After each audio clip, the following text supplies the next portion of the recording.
Merci pour votre feedback cet après-midi concernant l'enseignement sur les priorités. Il semble que vous l'avez apprécié et que vous l'avez trouvé très pratique. Quelques petites précisions donc, sur les priorités avant de s'adresser à notre troisième sujet. Donc, la question a été posée et elle est une bonne question. 1, 2, 3, 4, 5, 6. Où est la place pour moi-même là-dedans? Où est-ce que je peux prendre soin de moi? Nager, jouer au pickleball, faire un peu de temps seul pour moi.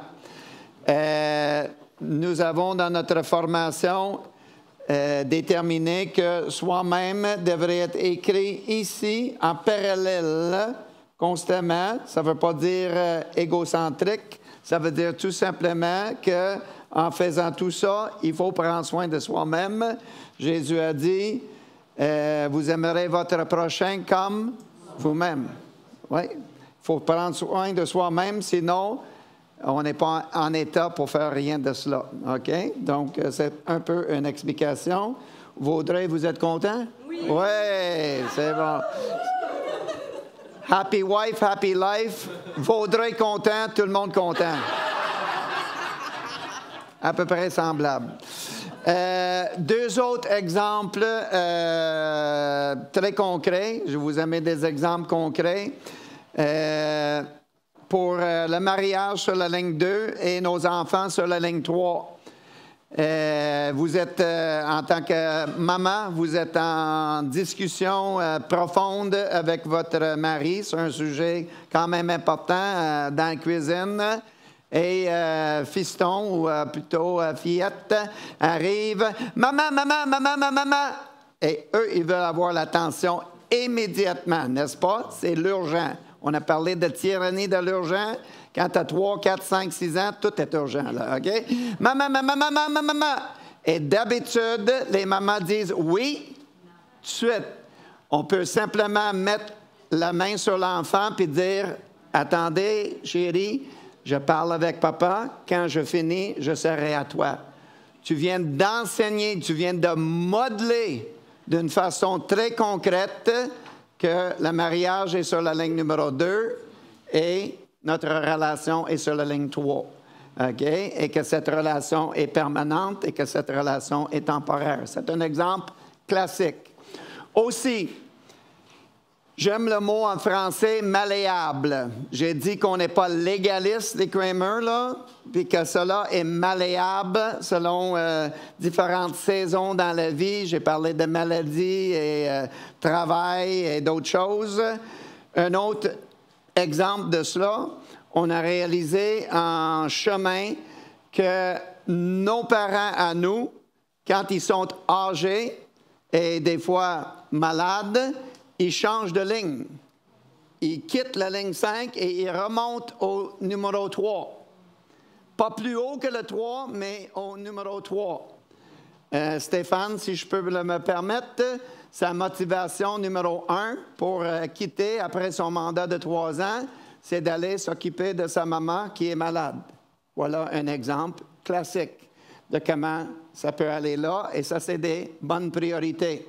Il a mis sa mère pour cette saison qui s'en vient sur la ligne 3 et ça dépasse son ministère ici sur la ligne 4. C'est classique. Félicitations, mon frère. Attention, j'étais à Trinity Pentecostal Church il y a quelques années, puis un homme est venu me voir pour dire « Ma belle-mère était malade et moi-même, de mon propre gré, j'ai suggéré à mon épouse qu'elle devrait venir habiter avec nous pour qu'on puisse prendre soin de lui à la fin de ses jours. » J'ai trouvé ça louable et formidable. Il a dit, le jour qu'elle a déménagé ici, j'ai perdu ma femme. J'ai perdu ma femme. Ça fait 5 ans là, qu'on est étrangers, elle ne s'occupe que de sa mère. Notre vie sexuelle, c'est zéro pinball, là. C'est désastreux. Fait que l'épouse, dans cet exemple-là, est allée trop loin. Elle a mis sa mère sur la ligne 2 ou peut-être avant Dieu. Okay? La suggestion était bonne, mais ça a tourné au vinaigre parce qu'on n'a pas respecté les priorités. C'est des exemples classiques et pratiques de comment on peut réaliser tout cela. Catherine, moi, dernier mot sur ça. Il y a des personnes qui sont venues me voir à travers les années. Je trouve ça tout le temps drôle. Il dit, moi, je ne suis pas une personne linéaire. Moi, je suis une personne qui raisonne d'une façon circulaire, plutôt.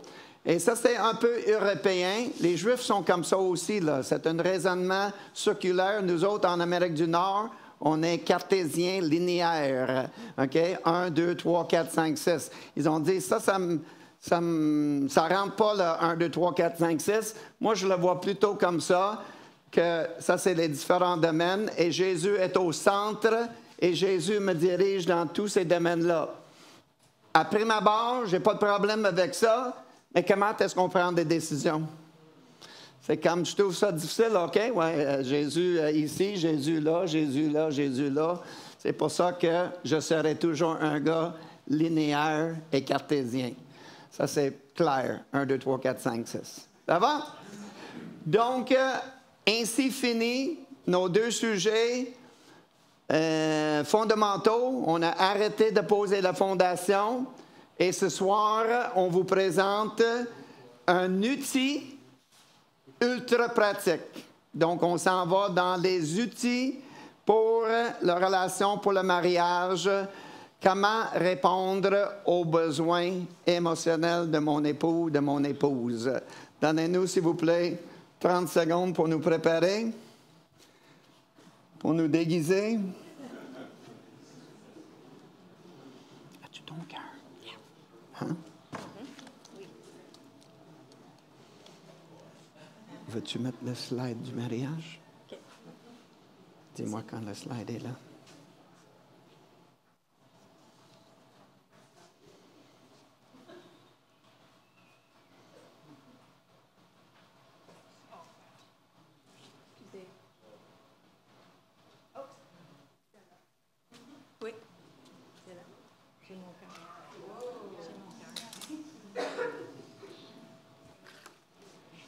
Chers amis, le 2 mai 1981, le jour de notre mariage en Colombie-Britannique, quand on était debout devant le pasteur, devant nos familles, devant nos amis et surtout devant Dieu, quand le pasteur nous a posé la question, « Est-ce que tu prends cette femme pour ton épouse légitime? Est-ce que tu prends cet homme pour ton époux légitime? » Nous avons répondu en anglais, « I do. » I do. Mais on aurait dû dire, « No clue. » No clue.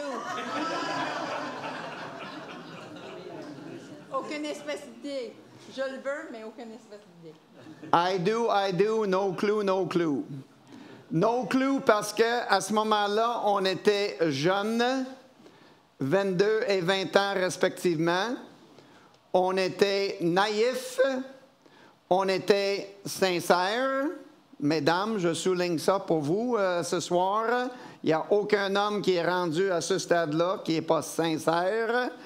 On était sincères, mais on était aussi ignorants de tout ce qui s'en venait. No clue. Aucune espèce d'idée. On a dit oui, je le veux. Et dans les vœux, nous avons promis, j'ai promis à Cathy, je vais t'aimer.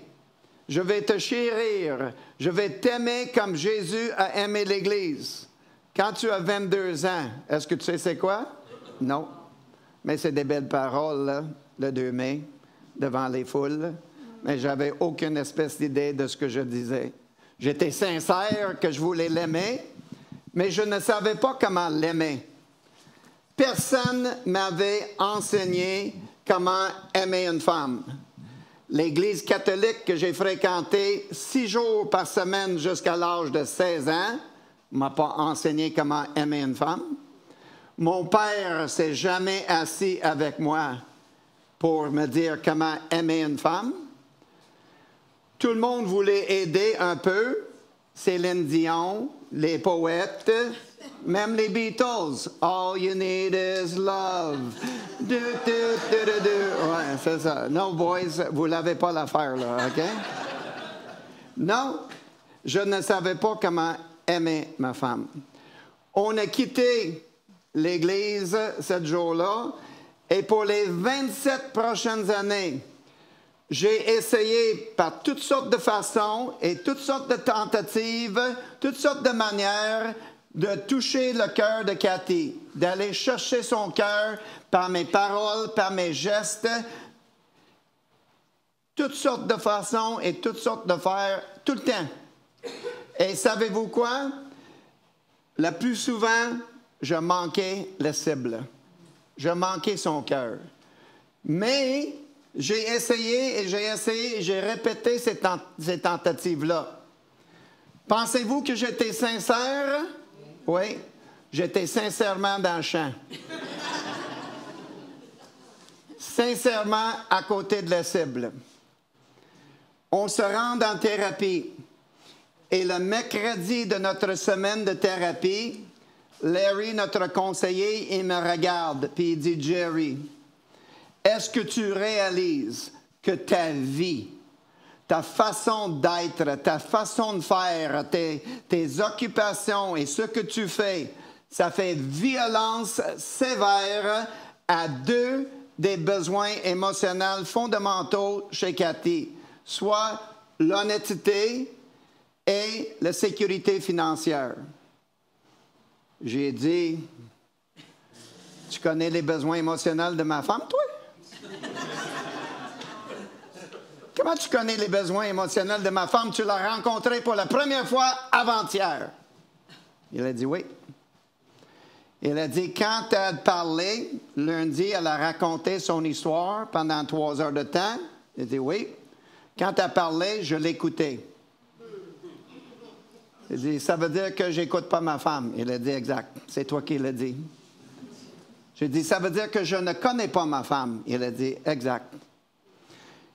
Et pour le restant de la semaine, mercredi, jeudi, vendredi matin, ils nous ont enseigné comment répondre aux besoins émotionnels l'un de l'autre.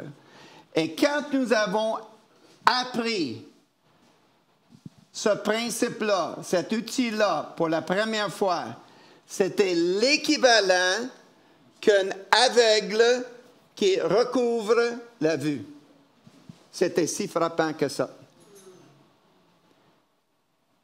En effet, dans cet exercice-là, qui a duré 2 jours, on a analysé nous-mêmes, on a déterminé c'était quoi nos besoins émotionnels, notre langage d'amour, ce qui est l'amour pour moi, pour nous. Et Cathy m'a expliqué ceci. C'est Jerry, voici mon cœur, voici qui je suis, voici comment moi j'ai besoin d'être aimé, que j'aimerais être aimé. Est-ce que tu peux m'aimer de cette façon-là? Voici mon cœur, voici qui je suis, voici comment je dois être aimé, comment j'aimerais être aimé. Peux-tu m'aimer de cette façon-là? Les gars, après 27 ans d'être dans le champ, du jour au lendemain, avec cette éducation-là, je suis devenu le Guillaume Tell des maris, là. Pow, pow, pow, pow, pow, bullseye dans le kisseur tout le temps. Facile, ça? Mais ce que j'ai expliqué à Jerry aussi, comme vous allez voir tantôt, là, c'est plus concret que ça. Ça, c'est général, là, mais on va l'expliquer. 27 ans, sans aucun enseignement. On revient, on établit nos listes, puis on l'a maîtrisé là, puis on a dit qu'il reste juste à le mettre ça en pratique. On revient.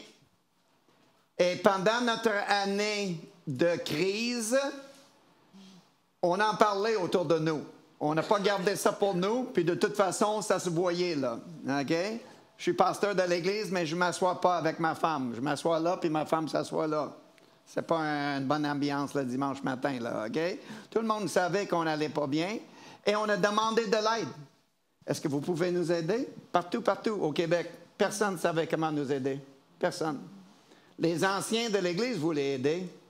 Ils sont venus chez nous un soir, puis ils ont dit, « Ça a l'air que vous avez des difficultés dans votre mariage? » On a dit, « Oui. » C'est quoi le problème? Ensuite, j'ai chiolé 2 heures sur Cathy. Cathy a chiolé 2 heures sur moi. Puis au bout de 4 heures, ils ont dit, « Prions. »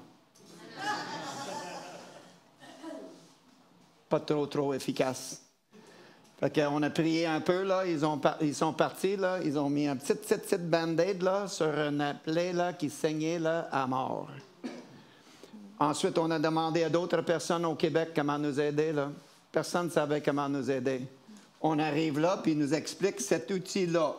Comment répondre aux besoins émotionnels l'un de l'autre. On revient de notre thérapie. Je m'en vais voir les anciens. Je dis, « Hey Luc, j'ai une question pour toi. Est-ce que tu réponds aux besoins émotionnels de Chantal? » Ma femme a des besoins émotionnels. C'est quoi ça, un besoin émotionnel? Exactement. Je m'en vais voir un autre. Est-ce que tu réponds aux besoins émotionnels? C'est quoi ça, des besoins émotionnels? Qu'est-ce que ça mange en hiver, là? En tout cas, là, il n'y a personne qui connaissait ça. Le plus proche qu'on connaît ça un peu au Québec, c'est les langages de l'amour. C'est pas pire. C'est un bon livre. C'est un début. Pas assez spécifique. Encore très vague. Encore très vague. Paroles de temps de qualité, paroles d'encouragement, des dons, des cadeaux. C'est bon, c'est dans le bon sens. Mais ce qu'on va vous expliquer ce soir, ce qu'on va vous enseigner ce soir est encore plus précis. Ça va être fait sur mesure pour votre couple à vous. Checkez bien la prochaine phrase, OK? Faites sur mesure. On va l'expliquer à travers nos exemples à nous, mais ce soir, vous allez l'appliquer à votre mariage, comment ça fit pour vous. Est-ce que vous avez compris? Chaque mariage est différent, parce que nous sommes différents. Fait que s'il y a un livre écrit, même si c'est un livre chrétien, qui dit « Les hommes sont comme ça et les femmes sont comme ça », poubelle. Excusez-moi, poubelle. Dites-moi pas que les hommes sont comme ça. David et moi, on est tous les deux des hommes à 100%, mais complètement différents.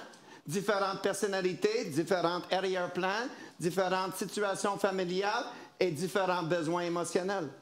Fait que dites pas, ça c'est les hommes et ça c'est les femmes. C'est trop général. Il faut le mettre plus spécifique et on va vous enseigner comment le faire. OK? Donc, on commence. On a beaucoup de notes à écrire ce soir. On vous donne la base, la fondation scripturaire assez rapidement. Donc, en Philippiens 2, verset 4, ça dit ceci, que chacun de vous, au lieu de regarder à ses propres intérêts, regarde à ceux des autres. Le mariage est avant tout un service l'un pour l'autre. On met les intérêts de l'autre avant nos propres intérêts et on va servir l'autre. Si les deux sont en train de le faire, regardez les mains. Gagnant, gagnant, c'est une machine. OK? Si un arrête de le faire, qu'est-ce que l'autre doit faire? Continuer de le faire. Parce qu'éventuellement, la machine va reprendre, n'est-ce pas? Il y a des saisons dans la vie là, qu'on n'est pas top shape. Pour ma femme, ça peut être des menstruations, ça peut être ménopause ou un autre M. En tout cas, là, OK? Elle ne file pas top shape à tous les jours. C'est pas à tous les jours qu'elle répond à mes besoins émotionnels parfaitement. Dans ce temps-là, qu'est-ce qu'on fait? On continue. Après que mon papa est décédé, je suis tombé dans les vapes pendant à peu près 17 jours. J'étais juste méditif, en deuil, tout ça là.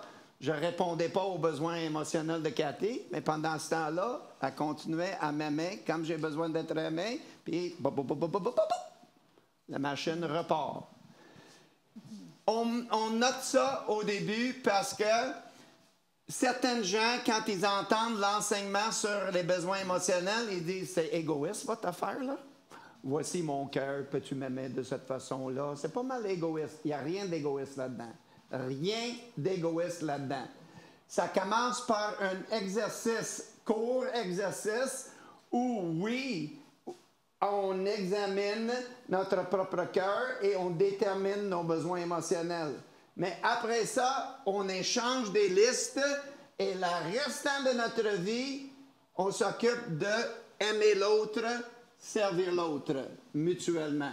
Ça, c'est le mariage. Donc, il y a cette période-là d'introspection pour que je me comprenne, pour que je puisse ensuite éduquer mon mari ou qu'il puisse m'éduquer sur qu'est-ce qui est l'amour, qu'est-ce qui est un besoin émotionnel pour lui. Ce qui est intéressant avec ce Philippiens 2:4, là, OK, et tous les autres versets qui disent les uns les autres, aimez-vous les uns les autres, et un paquet d'autres versets, on lit ça, on l'entend dans l'Église, puis on dit que chacun de vous, au lieu de regarder à ses propres intérêts, regarde à ceux des autres. Et on dit, oui, ça s'applique à mes frères et mes sœurs dans l'Église, ça s'applique à mes amis non chrétiens, ça s'applique à d'autres... Mais on ne pense pas au mariage. Ça s'applique surtout et avant tout au mariage. C'est un verset qui décrit parfaitement le mariage. Que chacun de vous, au lieu de regarder à ses propres intérêts, regarde à ceux de l'autre. Fait que, Cathy, on va sauter ça. Oui, pour, oui, j'aimerais juste dire dans ce verset-là, quelques versions disent ses propres intérêts, que chacun de vous, au lieu de regarder à ses propres intérêts seulement, regarde aussi à ceux des autres. En voulant dire, oui, on regarde ce qu'on a besoin, mais on considère aussi l'autre. Tous les autres versets dans leur ensemble, si je mets l'enseignement ensemble, c'est l'idée de servir l'autre ou mettre les intérêts de l'autre avant.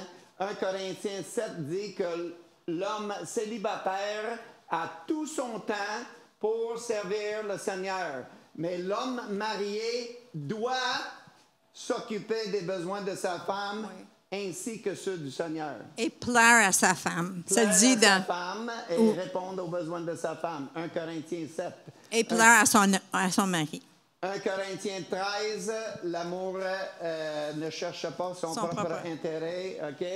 Et Genèse chapitre 2, le mariage était l'idée de Dieu. Ce n'est pas une invention culturelle ou sociale, c'était le plan de Dieu au tout début. On le voit très clairement dans Genèse chapitre 2.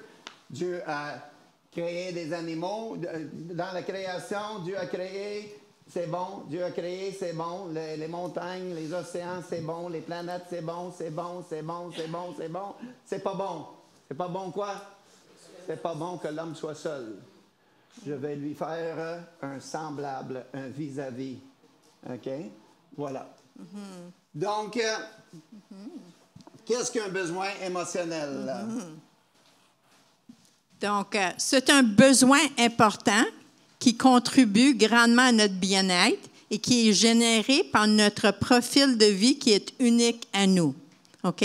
C'est-à-dire nos expériences personnelles, notre personnalité, notre enfance, notre éducation en tant qu'enfant, toutes nos expériences qui font en sorte que moi, je suis un individu unique aux yeux de Dieu.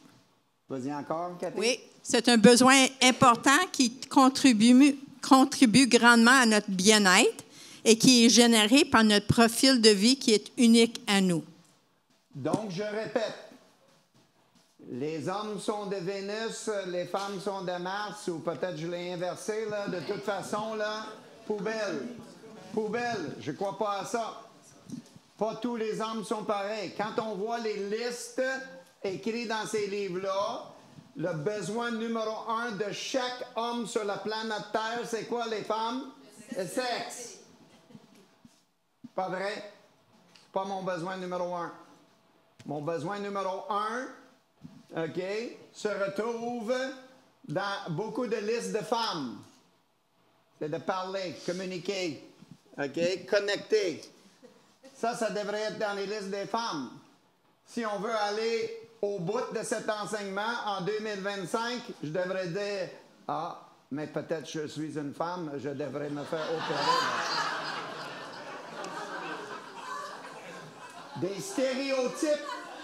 Des stéréotypes qu'on a utilisés dans les livres là, sont très dangereux. De dire qu'un homme est comme ça ou une femme est comme ça, c'est très dangereux. Regardez votre vie. Comment trouver nos besoins émotionnels? Regardez votre vie, vos expériences, votre personnalité, votre enfance, etc. OK? Tantôt, j'ai utilisé David. Là, je vais utiliser Geneviève. OK? Cathy est une femme à 100%. Geneviève est une femme à 100%. Mais c'est des femmes différentes, dépendamment de leur profil de vie unique. Racontez-moi votre vie, votre enfance, votre situation familiale. Est-ce que vous étiez un enfant unique ou est-ce que vous venez de 14 enfants? Est-ce que votre père était présent, aimant, chrétien et doux? Ou est-ce que votre père était un alcoolique, un homme qui était violent? Est-ce que tu étais élevé en campagne? Est-ce que tu étais élevé sur le champ missionnaire en Afrique? Est-ce que tu étais élevé à Montréal, au coin de Sainte-Catherine et je ne sais pas quoi? OK? Racontez-moi qui tu es, où tu as vécu, et ensuite, on va voir c'est quoi tes besoins émotionnels. C'est déterminé par notre profil de vie. Donc, voilà. Tout le monde a des besoins émotionnels. Ça, c'est la même photo de tantôt. Tu aimes beaucoup la photo, Jerry, là? Non, pas tant que ça. En passant, là, Cathy, elle est super belle là-dessus, comme elle est belle aujourd'hui, là, mais elle a l'air d'avoir à peu près 13 ans, là. Est-ce qu'on est d'accord, là? On dirait qu'elle a trouvé le robe de sa maman, là, puis elle l'a mis, là, juste pour faire dress up. En tout cas, là, elle a l'air tellement jeune. Mais la raison qu'on met la photo, c'est parce qu'il y a quelque chose dans la photo qui était là tout le long, mais vous ne l'avez pas vu. Mais c'est là, mais vous ne le voyez pas. OK? Non, c'est pas une gorille. Non. Non. Nous arrivons au mariage avec une valise, chacun de nous. Et juste pour rendre les livres, juste pour casser des stéréotypes, ma valise est rose et la valise de Cathy est bleue, juste pour mettre la gomme, là, OK? Et dans ces valises-là, on n'a pas des vêtements sexy pour la lune de miel, là. C'est pas ce qui est là-dedans, là, OK? Dans cette valise-là, on a notre enfance, nos expériences, notre personnalité, notre éducation. On a tout ça dans notre valise avec nous quand on arrive dans le mariage, là. Et souvent, on ne sait même pas qu'on a une valise. Mais on a une valise. OK? Donc, juste pour donner un exemple, puis on va élaborer un petit peu plus demain matin, mais on a dans notre valise notre histoire sexuelle. Tout ce qu'on a vécu, toute notre éducation sexuelle qu'on a reçue ou qu'on n'a pas reçue de notre famille. Donc, voici des exemples de besoins émotionnels. Rapidement, Cathy. L'affection, l'encouragement, le soutien familial, sécurité financière, la communication, c'en est quelques-uns. Donc, si vous allez dans vos notes, si vous tournez dans vos notes, quelques pages plus loin, vous avez une liste, une très longue liste ici de besoins émotionnels. Il y en a là-dessus 25. 25. C'est marqué en bas, ce n'est pas une liste exhaustive, mais c'est pas mal complet. 25. Chacun de nous, on retrouve sur cette liste 3, 4, 5 besoins qui nous ressemblent. On peut le quitter, on va y retourner tantôt, là. Mais ça vous donne des idées, là.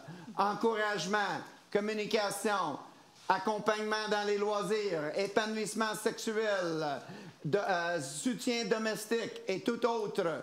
C'est une liste de besoins émotionnels. On détermine 3, 4, 5 et on dit ça, c'est nos besoins émotionnels principaux, notre langage d'amour principal.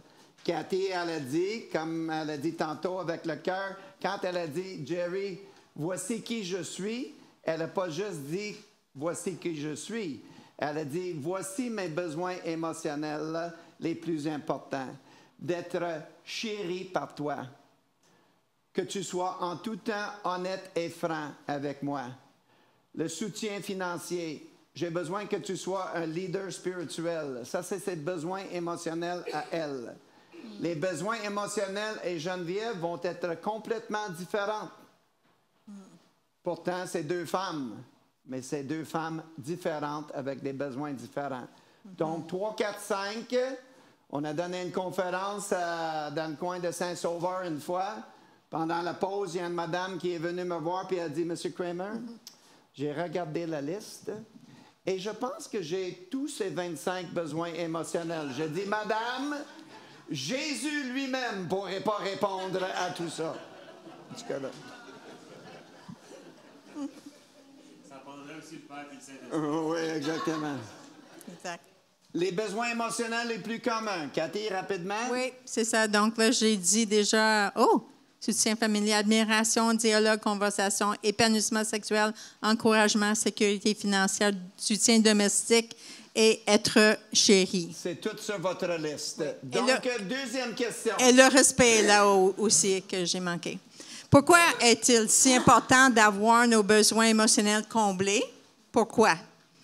Mais c'est absolument vital pour notre bien-être, pour notre âme et pour notre bon fonctionnement émotionnel.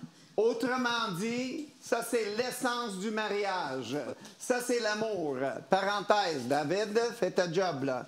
Parenthèse. Le mot dans la langue française qui est le plus surutilisé de loin, c'est le mot aimer. Amour, aimer. Aimer. Je capote en français là, OK? J'aime Dieu. J'aime mes enfants, j'aime le chocolat, j'aime les Canadiens de Montréal, j'aime mon chien. Il n'y a pas un autre mot, là, OK? Sauf qu'au Québec, on dit « j'adore le chocolat ». Tu ne devrais pas adorer le chocolat, tu devrais adorer Dieu et aimer. En anglais, on a « like and love ». Il y a des niveaux, mais en français, c'est « j'aime tout ». Et tout le monde, tous les couples viennent nous dire « on ne comprend pas qu'on est si... en tension parce qu'on s'aime. Et pourtant, ça ne va pas bien. Et on dit, oui, vous vous aimez mal. You don't love well. Parce que vous manquez le cœur l'un de l'autre. On est dans le champ. Il y a des gars qui viennent nous dire, mais j'essaie de l'aimer par toutes sortes de tentatives. Je lui montre, les 3 derniers vendredis, je lui ai montré d'une façon concrète que je l'aimais. Le premier vendredi, j'ai acheté des fleurs. Le deuxième vendredi, j'ai acheté des chocolats. Le troisième vendredi, pendant le film Netflix, j'ai donné un massage des pieds. Puis là, elle ne semblait pas être contente. Parce que je suis allergique aux fleurs. Je veux perdre du poids, je veux pas des chocolats. Puis j'haïs qu'on me touche des pieds. Voilà. On s'aime, mais on s'aime mal. On ne s'aime pas correctement. On ne touche pas la cible de l'autre. Donc ça, c'est l'essentiel. Vous avez dit, M. Kramer, que ce n'est pas la théorie que vous allez donner en fin de semaine, c'est pratico-pratique. Ça semble être universitaire un peu, là, OK? C'est un langage, c'est absolument vital pour notre bien-être et pour notre bon fonctionnement émotionnel. OK, si c'est un peu théorique, je vais rendre ça plus simple. Je vais dire la même chose dans un mot. Répondre aux besoins émotionnels de l'autre, c'est l'équivalent que de donner de l'oxygène pour son âme. De l'oxygène. Est-ce qu'on peut le dire ensemble? 1, 2, 3. 1, 2, 3. 1, 2, 3. Oubliez jamais le mot oxygène. Est-ce que l'oxygène est important dans la vie? Pas mal. Je ne suis pas un médecin, mais je suis un prof d'éducation physique. L'oxygène, c'est très important. Présentement, on prend de l'oxygène tout le monde, mais on ne le sait même pas. Mais si jamais vous manquez d'oxygène, on va le savoir rapidement, n'est-ce pas? Oui. L'oxygène, c'est vital et répondre aux besoins émotionnels au sein du mariage, c'est de donner de l'oxygène l'un à l'autre. Souvent, des couples qui viennent nous voir en relation d'aide, ils s'assoient sur notre divan, les larmes commencent, puis quelqu'un dit « Je me sens étouffé dans cette relation. Émotionnellement, je me sens comme je vais mourir. Pourquoi? Manque d'oxygène. Manque d'oxygène. Continue, Cathy. Oui. Si nos besoins émotionnels sont négligés ou d'une façon répétée durant une période de temps prolongée, nous allons consciemment ou inconsciemment faire une de deux choses. Nous allons soit nous renfermer, shut down, ou nous allons nous retirer. Donc, je ne sais pas si vous avez déjà senti ça dans votre mariage, que l'autre personne fait quelque chose, puis là, tu veux juste aller dans l'autre pièce. Tu veux comme t'éloigner, mettons. Et au pire, là, le pire, c'est nous retirer de la relation au complet en voulant se divorcer. Donc, ça peut en venir jusqu'à là. Donc, si par ignorance, pendant 27 ans, on négligeait ou on ne répondait pas aux besoins émotionnels l'un de l'autre, définitivement, il manquait de l'oxygène dans notre couple au moment de notre crise. Mais encore pire, c'est qu'on peut le faire par ignorance ou par négligence et de ne pas répondre. Mais encore pire, c'est quand on pile sur le tube d'oxygène de l'autre. Là, on est en train de tuer l'autre personne. Et c'est exactement ce qu'on faisait, Cathy et moi. Le besoin numéro 1 de Catherine Kramer, c'est d'être important et chéri dans mes yeux à moi. Et Larry m'a expliqué en thérapie, Jerry, par ta vie de pasteur, d'aumônier, de professeur, de papa, de tout ça, de tous les chapeaux que tu portes, tu communiques à Cathy à tous les jours que Dieu est important, l'Église est importante, les gens de l'Église sont importants, les enfants sont importants, les alouettes sont importants, le golf est important, tout est important sauf elle. J'étais en train de piler sur sa tube d'oxygène. Mon besoin émotionnel numéro 1, ce n'est pas le sexe.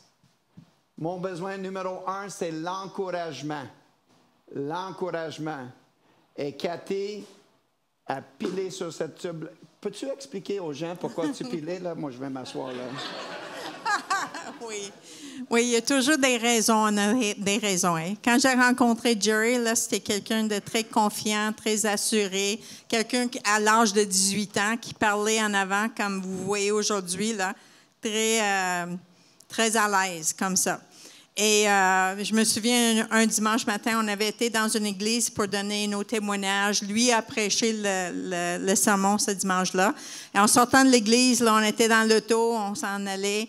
Puis Jerry, à un moment donné, il a dit « C'était bon, mon massage, hein? » Là, il a commencé à se donner un tape sur le dos, tout ça. Puis j'ai dit « Oui, je l'ai trouvé bon, mais je ne l'ai pas dit. » Et je ne l'ai pas dit assez vite.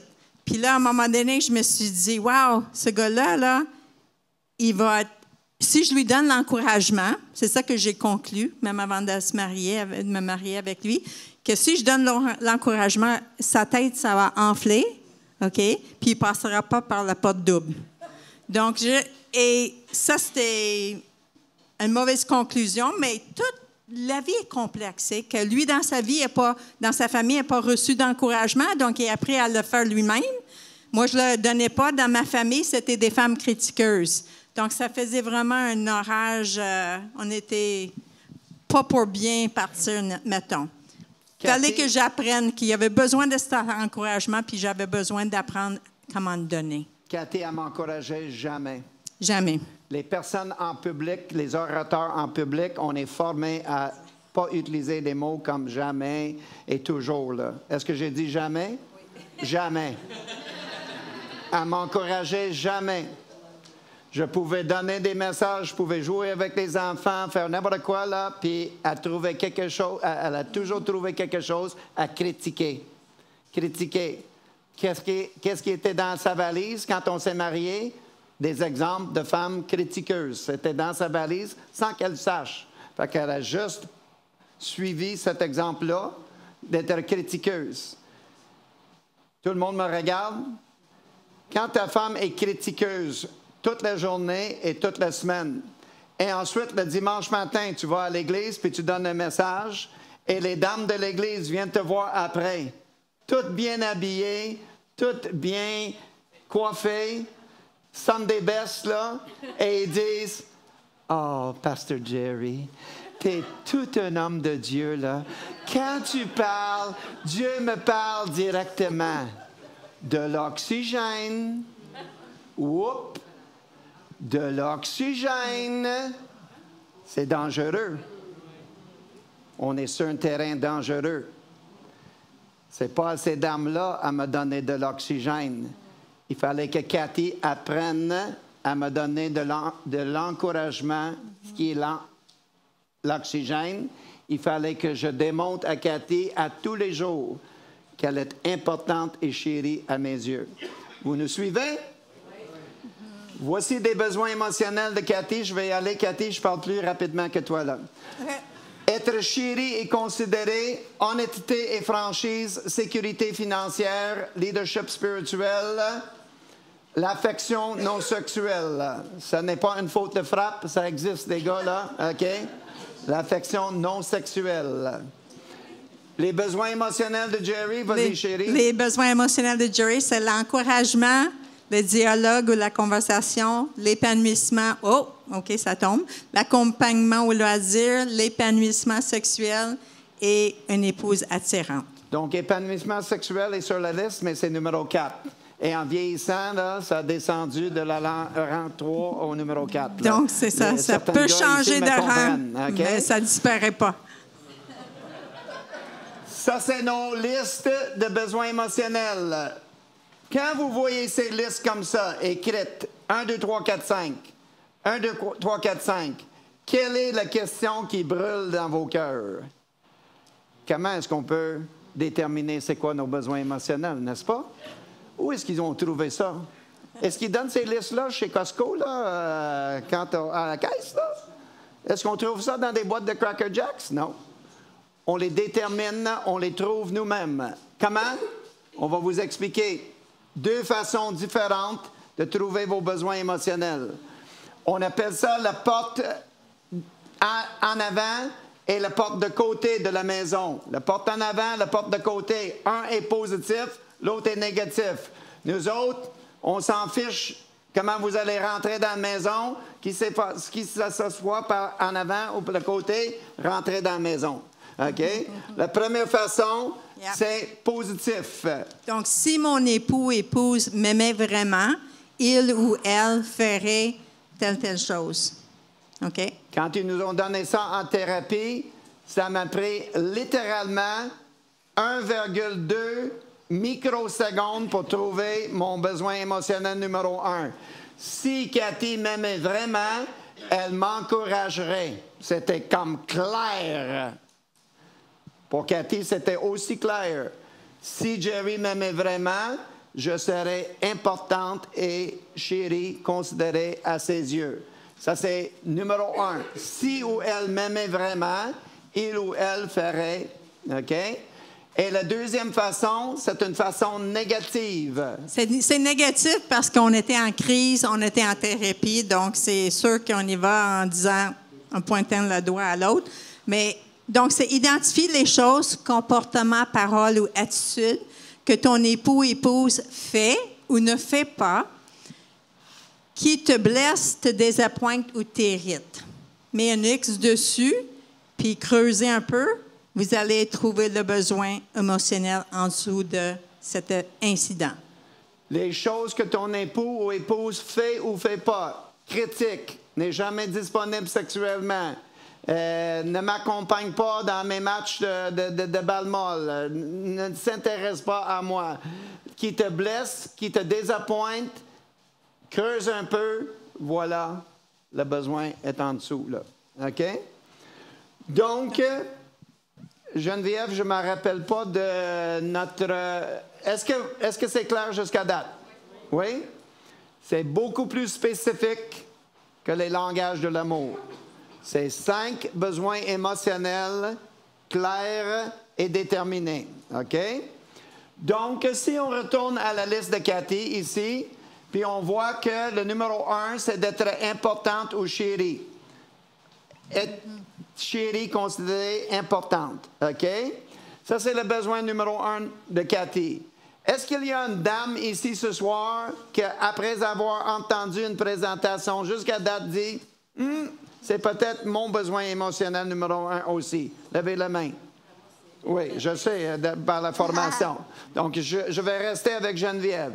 Geneviève a le même besoin numéro 1 de Cathy, d'être importante, chérie et considérée. Maintenant, d'identifier le besoin, ce n'est pas assez. Après, il faut éduquer l'autre comment le faire avec des sous-points, avec des points d'action. Parce que ce que ça veut dire pour Cathy d'être importante et considérée peut être complètement différent de ce que ça veut dire pour Geneviève. Est-ce que vous comprenez? Pour donner un exemple concret, pour moi, d'acheter des fleurs, c'est une perte d'argent. Je voudrais un gift card ou un certificat cadeau pour aller magasiner. OK? Mais pour notre fille, Jessica, d'acheter des fleurs, ça, c'est comme « wow! » Ça dit l'amour.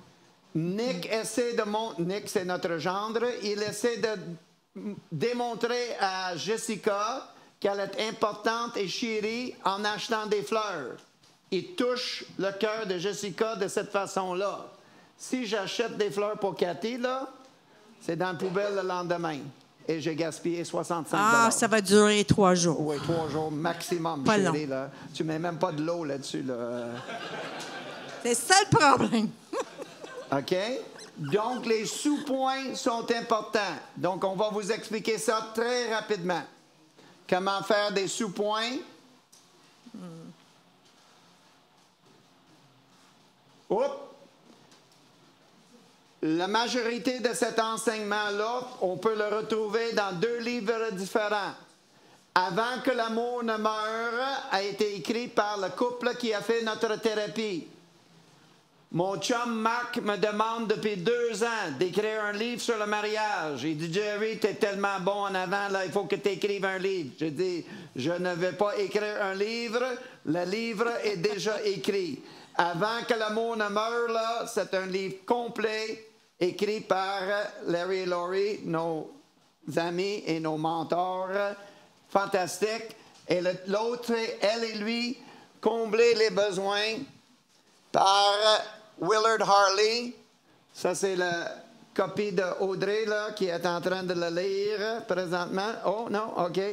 En tout cas, là, il explique en français cet enseignement-là également. OK? Donc, un exemple détaillé. Là, on va rentrer dans des sous-points pour vous montrer. Geneviève dit « importante et chérie ». Cathy dit « importante et chérie », mais ça peut être complètement différent. Cathy, ses sous-points étaient les suivants. Donc, j'ai expliqué à Jerry, j'ai dit, me saluer et m'embrasser quand tu sors et quand tu rentres. Les gars, vous regardez ça, là, vous dites, ça, c'est le mariage 101. Chaque mari sur la planète fait ça. C'est impossible de ne pas faire ça. Mea culpa, je ne faisais pas ça. Je ne faisais pas ça. Pourquoi? Mais comme Cathy a dit tantôt, il y a toujours une raison, n'est-ce pas? J'ai une valise. Qu'est-ce qui est dans ma valise? C'est le modèle de mon père. Mon père, il ne faisait pas ça. Chez nous, là, on était 9 enfants. La porte de la maison, là, les voisins venaient, des cousins venaient, là, il y avait toujours 20 personnes dans la maison, là. La porte, ça s'ouvrait, puis ça se fermait, ça spinait comme le métro Jean Talon. OK? Le monde rentrait, sortait, là, il y a personne qui punchait in, out, je suis là, je suis présent, absent, là. Mon père, il s'en allait, puis moi, je faisais la même chose, là. Puis Cathy, un jour, après notre thérapie, elle me dit... Yeah. Mais elle est arrivée à la maison, mais je ne savais pas. J'ai dit à Rebecca, quand ton père va arriver, là, on va souper. Là, elle me dit, mais ça fait 1 heure là, que papa est arrivé. Là, j'ai dit, quoi? Il est arrivé, ça fait 1 heure, il ne m'a pas salué, rien, il est où, là? Tu étais dans le sous-sol en train de travailler. Tu as dit, je suis qui, moi? Oui, je suis qui? Je suis une bonne, là. Je fais la bonne bouffe puis le lavage. Tu sens un peu comme ça à ce moment-là. Mais Cathy m'a dit, ça me communique l'amour, que je suis chérie, considérée et importante à tes yeux, me saluer et m'embrasser quand tu sors et quand tu rentres. J'ai appris comment le faire et maintenant je le fais tout le temps. Est-ce que tu t'en vas? Non, je reste. OK. Là, je les ai pris 15 à 20 minutes avec moi les lundis matins pour planifier notre semaine. Parce qu'auparavant, Cathy était la dernière personne à apprendre tous les plans que moi je faisais sans le consulter. Donc, samedi soir, à 10h moins quart, je disais, quand Michel et Monique vont être ici pour le dîner demain, et elle me disait... Je disais quoi? Là, on va avoir la visite pour le dîner demain? Ben oui, comme tous les dimanches. Je suis pasteur, c'est ça qu'on fait. Là. Oui. Puis là, c'était un moment de tension pour dire le moindre des choses. Oui. Ben, c'est quoi le problème, là? Toi, t'es superwoman, là. Tu peux juste... puis popper une salade, là? Non, je suis pas une bonne femme québécoise qui a une spaghette dans le congélateur, là.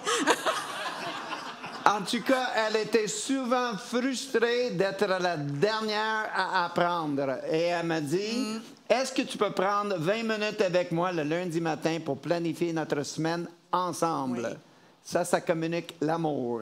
Ensuite. Amen. Donc, venir te coucher en même temps que moi. Là, j'ai un point d'exclamation. Jusqu'où? Oui. Au moins 5 fois par semaine. On va stationner le Winnebago ici, là, quelques minutes, là, OK? Quand Cathy avait le premier point, j'ai dit pas de problème. Deuxième point, j'ai dit pas de problème. Quand elle a marqué le troisième point, là, j'ai dit à Larry, là, Larry, oublie ça, je suis pas capable de faire ça, là. Il dit non. Pourquoi pas? J'ai dit parce que Larry, tu comprends pas, là, OK? Moi, ça fait des années, depuis que j'ai l'âge de 16 ans à Winnipeg, là, que je me couche à 1h du matin, OK? J'écoute les sports. Après ça, on écoute les nouvelles. Après ça, à minuit, Hawaii 5-0. À 1h du matin, je devrais aller me coucher, là. J'ai une cours universitaire demain. Ma mère me dit, un petit game de Scrabble? Ben oui, pourquoi pas, à 1h du matin. Je me couchais à 2h. On se marie, lune de miel, ça a bien été. On arrive, on est mariés depuis 3 semaines. On était à Ville-Saint-Laurent, à une étude biblique à l'église de Saint-Laurent. On finit l'étude à 9h30. On est en train de manger une collation. Il est 10h moins 20 et ma femme dit... Oh, je suis fatiguée, j'ai hâte d'aller me coucher en arrivant. Hein? C'est le milieu de l'après-midi, là, 10h moins 20, là. Mais non. En tout cas, là, je comprends pas la chimie de ça, là, mais dans la majorité des mariages, là, il y a un couche-tôt qui se marie avec un couche-tard, là. Souvent. C'est fou, là. C'est fou. Et Cathy, elle me dit, Jerry, là, avant le mariage, j'ai jamais imaginé. Oui, j'ai jamais imaginé, là, aller me coucher majoritairement toute seule. La seule fois que tu viens te coucher avec moi, c'est quand tu veux faire l'amour. Ça, c'est demain. OK. OK. Non, mais c'est ça. Mais dans mes attentes, là, c'est que je me suis dit, on va se coucher en même temps, on va se coucher, on va s'endormir dans les bras l'un de l'autre. Fait que pendant la majorité des 27 ans, elle se couchait chaque soir frustrée. Frustrée que son mari n'était pas à côté d'elle, là, qui écoutait du baseball, du football ou un autre sport. Comment ça se fait? Fait qu'elle me dit, peux-tu faire ça? Ça communique que tu m'aimes. Fait que moi, je dis à Larry, non, je suis pas capable de faire ça, Larry, là. Biologiquement parlant, là, tu sais, j'ai un horloge, là, que je me couche à 1h. Il dit, Jerry, tu dis que tu ne peux pas le faire. Je dis, oui. Il dit, mais qu'est-ce qui va t'arriver si tu le fais? Hein? Je ne comprends pas ta question, là. Il dit, qu'est-ce qui va t'arriver? Tu as dit, tu ne peux pas le faire. Je ne comprends pas. Il dit, mais Jerry, est-ce que tu vas pousser un 11e doigt? Est-ce que tu vas pousser des cornes? Est-ce que ton dos va éclater? Tu dis, tu ne peux pas. Il dit, oui. Il dit, c'est pas que tu ne peux pas, c'est que tu ne veux pas. Et Belle chorale. Et dans le domaine des besoins émotionnels, il y a de la place pour « je ne peux pas », mais il n'y a pas de place pour « je ne peux pas ». Je ne veux pas. Je ne veux pas, c'est égoïste. Et à ce moment-là, à travers la voix de Larry, qui s'est transformée en voix du Saint-Esprit, le Saint-Esprit m'a giflé. Et j'ai besoin d'un bâton de baseball des fois. Et pour la première fois de ma vie, j'ai réalisé ce que le verset disait quand ça dit « Marie, aimez votre femme comme Christ a aimé l'Église. » Comment Christ a aimé l'Église? D'une façon sacrificielle. Il s'est sacrifié pour l'Église. Il a mis les intérêts de l'Église avant ses propres intérêts. Puis j'ai dit, coudonc, oui, je suis capable de faire ça, Cathy. Fait que là, à partir de ce moment-là, après notre thérapie, on est retourné au Québec. On était là, le premier jour, on a arrêté à Camp Jolivet pour voir Rebecca, pour dire que Dieu avait fait un miracle. On descend de Terrebonne et à 10h05, Cathy me dit « Allô, Jerry, je suis en pyjama, je suis prête à me coucher. Viens-tu? » Oh oui, c'est vrai. OK, je m'en viens, chérie. Fait que là, on est au lit à 10h le soir.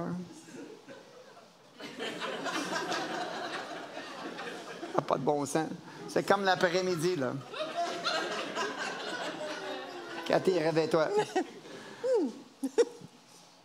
Cathy, j'ai une question à te poser. Je ne suis pas capable de dormir, là. Je veux savoir, comment va ton âme? Comment vas-tu présentement, là? Tu veux savoir comment va mon âme? Oui. Mon âme à moi? Oui. Okay. Elle était comme bouche bée, là. Toute notre vie, c'est moi qui parlais, là. C'était moi la personne importante, là. Cathy, là, faisait des repas et tout ça, là. Puis je lui demandais pas comment tu vas. Elle était comme, wow, il m'aime, comment je vais, là. Là, elle m'explique une situation. Je dis, veux-tu qu'on prie pour ça? Elle dit, ben oui. Fait que là, on prie pour ça, là. C'est merveilleux. Sur la liste de Cathy, il y a un autre besoin émotionnel plus loin. C'est quoi? Numéro 4, leadership spirituel. Numéro 1, être importante et chérie. Numéro 4, leadership spirituel. Les gars, 2 pour 1. 2 pour 1! Wow! C'est facile, cette affaire-là, là? Où est mon... Pow, pow, pow, pow! Guillaume Tell. OK? Oui. Et là... on prie ensemble, on discute un peu. Là, à 10h45, on est un petit peu plus fatigué, mais peut-être ça serait... Là, on fait l'amour, là. 3 pour 1! 3 pour 1! Et après l'amour, on s'endort tout de suite, là. Hein? Ça fait que tout est beau. Exactement. Right. Pas à tous les soirs, en passant, là. Me tenir dans tes bras à notre réveil. Oui, oui. Une question. Ah! Wow! Ça, c'est une bonne question. Il y a des illuminés ici ce soir. Pendant des années, non. Parce que je ne pensais pas que j'avais droit. La question était, après qu'elle s'endort, et peut-être que tu ne t'endors pas, est-ce que tu te relevais après pour aller voir le football? Pendant des années, non. Et, à un moment donné, je l'ai faite. Et le lendemain, au déjeuner, j'ai dit, chérie, j'ai quelque chose à confesser, là. Elle a dit, oui, quoi? J'ai dit, après que tu t'es endormi, là, je me suis relevé. Elle a dit, pas de problème, en autant que tu sois là quand je m'endors. Oh! Libéré! 4 pour 1! 5 pour 1! Donc, après... OK, attends un peu, là. Je regarde le temps, là. OK? Venir te coucher en même temps que moi, au moins 5 fois par semaine. Au moment qu'on a quitté notre thérapie, c'était pas écrit ça. C'était marqué « Venir te coucher en même temps » en lettres majuscules que moi, 3 points d'exclamation. Il n'y avait pas le reste. Fait que là, je me disais un peu, mais voyons donc, là, je suis comme esclave. À un moment donné, au déjeuner, je lui dis, avec beaucoup de tendresse, « Chérie, j'ai une question à te poser, là. Il faut que je vienne me coucher en même temps que toi à 10 heures. Mais check bien la situation, là, OK? Les Alouettes, ils jouent vendredi prochain. Ils jouent contre les BC Lions. La game est à Vancouver. Fait que le kick-off est à 10 heures. Je veux regarder la game. Est-ce que j'ai le droit, la liberté de regarder la game ou est-ce que je dois être avec toi au lit? OK. Donc là, j'ai réfléchi, puis j'ai dit, mais les besoins émotionnels ne sont pas quelque chose qu'on utilise pour contrôler notre époux ou épouse. On souligne ça beaucoup, beaucoup. Donc, j'ai dit, je ne veux pas te contrôler. J'ai dit, même, là, je me mettrai en pyjama, je vais venir à 10 heures, je vais me coucher à côté de toi. Comment tu es arrivé au 5, chérie? Là? Bien, 5, là, parce que là, je me suis dit, OK, 7 jours par semaine, ça ne va pas arriver. OK, on divise ça à 2. Donc, c'est 3,5 arrondi à 4. Puis, un autre pour un bon nid, ça fait 5. C'est comme ça que j'ai raisonné. Puis là, j'ai dit 5 fois par semaine, je pense que je vais bien respirer. Puis là, tu auras 2 pour écouter le sport. Et comme j'ai dit, je viendrai regarder un peu le football avec toi à 10 heures. C'est comme ça qu'elle est arrivée là. 3,5, c'est la moitié. Arrondi 4, rajouter un bonnet, 5. Arrondi. Les 2 autres soirs, c'est correct. Et comme elle dit, je vais me mettre en pyjama puis je vais regarder le match avec toi. Fait qu'elle vient regarder le match des Alouettes avec moi. Kick-off fait à 10 heures. Deuxième jeu du match, Calvillo. Il recule, il lance une passée de toucher à Ben Cahoun. Wow, c'était merveilleux! As-tu vu ça, Cathy? C'est ça qu'elle appelle regarder le match avec moi.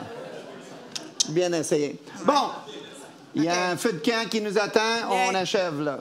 Donc, me tenir dans tes bras à notre réveil, j'ai mis ça dans le temps de tension, rester connecté aux proches émotionnellement, parce qu'on avait l'habitude, quand il y a une tension, là, qu'on se couchait, mais chacun sur notre bord du lit. Si vous avez un lit king, là, mais il y a un grand espace entre vous, n'est-ce pas? Nous autres, c'est queen, c'est pas super. Mais c'est ça. Vas-y. OK. Utiliser les mots « notre fils » et « notre fille ». Quand tu parles d'eux en ma présence. Sinon, ça va te coûter 2 piastres et un coup de coude. Oui. Lire et discuter avec moi 2 livres sur le mariage chaque année. Et? Oh oui, et baisser le siège de la toilette parce que dans la nuit, quand je me lève, quand je tombe dans l'eau, c'est pas drôle, je me sens pas importante. Donc. Je vais vous donner une leçon de grammaire, OK? Chacun des verbes commence, chacun des points d'action commence par un verbe. Un verbe est un mot d'action qui peut être mesuré. Me saluer, prendre, venir 5 fois. C'est décrit très clairement. On n'a pas besoin de deviner ou de guesser. On explique à l'autre, ça c'est l'amour pour moi. Est-ce que tu peux m'aimer de cette façon-là? J'ai fait la même chose avec mes besoins. Aujourd'hui, notre cours de préparation au mariage pour les couples, c'est principalement ça. Si vous maîtrisez les principes fondamentaux, les priorités et ça, vous êtes en bonne voie. Parce qu'on va connecter des cœurs et on va donner de l'oxygène. Votre devoir d'ici à demain. Donc, ça veut dire que demain matin, on prend un peu de temps. On prend la liste et tout ce qu'on doit faire avec la liste des besoins, basé sur l'enseignement de ce soir, essayez d'encercler 2, 3, 4 de ces besoins-là que vous pensez que vous avez, les numéroter et à côté du numéro 1, écrire 2 points d'action. Je répète, le professeur est en action. On prend la liste, on regarde ça, on l'examine. C'est Jerry qui fait le travail. Numéro 1, sans aucun doute, sans équivoque, l'encouragement. Numéro 2, c'est la communication et le dialogue. Il aime ça jaser, Jerry, là. Numéro 3, accompagnement dans les loisirs. Donc, vous faites la même chose ce soir et à côté du numéro 1 et seulement numéro 1, vous écrivez 2 points d'action. Ces choses-là ne peuvent jamais être ni négatifs, ni vagues. Ça, c'est la tendance. Les gens qui sont en crise, ils viennent chez nous, on passe par un processus de pardon, on explique les priorités, ensuite on enseigne les besoins émotionnels. On leur dit, maintenant faites vos listes. Il revient et c'est souvent très, très, très vague et négatif. Donc l'homme, il dit, mon besoin numéro 1, c'est le respect. Il dit, parfait. Peux-tu le définir pour ta femme? Oui. Ayez une attitude respectueuse. Wow! Ne jamais me montrer un manque de respect. Wow! Me respecter en tout temps. Wow! C'est vague. C'est vague. Les femmes arrivent avec des listes qui disent faites pas ça, fais pas ça, fais pas ça, j'haïs ça, j'aime pas ça, si tu fais ça, je vais te casser des jambes, là. C'est pas pour ça. OK? On l'écrit positivement avec un verbe.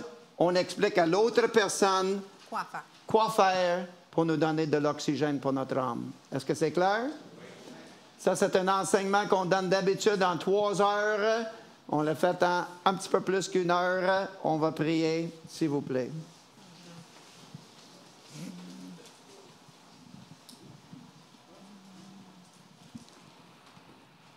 Jésus, merci pour ton exemple de quelqu'un qui a parfaitement mis les intérêts avant tes propres intérêts. Primo, en quittant le ciel, la gloire céleste, adoré par des myriades d'anges, tu as quitté ce lieu-là pour venir ici-bas, marcher avec nous, des êtres imparfaits. Tu l'as montré encore à la croix, où ça te tentait pas pantoute. Tu as dit, Père, si tu pourrais éloigner cette coupe de moi, mais tu as mis nos intérêts devant tes propres intérêts. Et ainsi, tu es le modèle pour chaque mari, pour chaque épouse. Comment mettre les intérêts de l'autre avant nos propres intérêts. Papa Céleste, merci que tu as créé le mariage. C'était ton idée. Et oh qu'on l'a magané.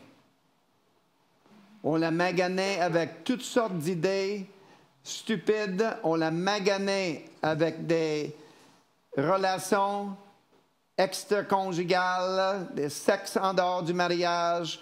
On l'a magané avec l'homosexualité et on l'a magané. Et Seigneur, ce soir, dans ce lieu, je veux reprendre le terrain que Satan a pris. Seigneur, restaure, fais croître, fais grandir, transforme, guéris, équipe les mariages ici pour ta gloire. Merci pour cet outil qui a transformé notre relation et par la suite des milliers de mariages autour de nous.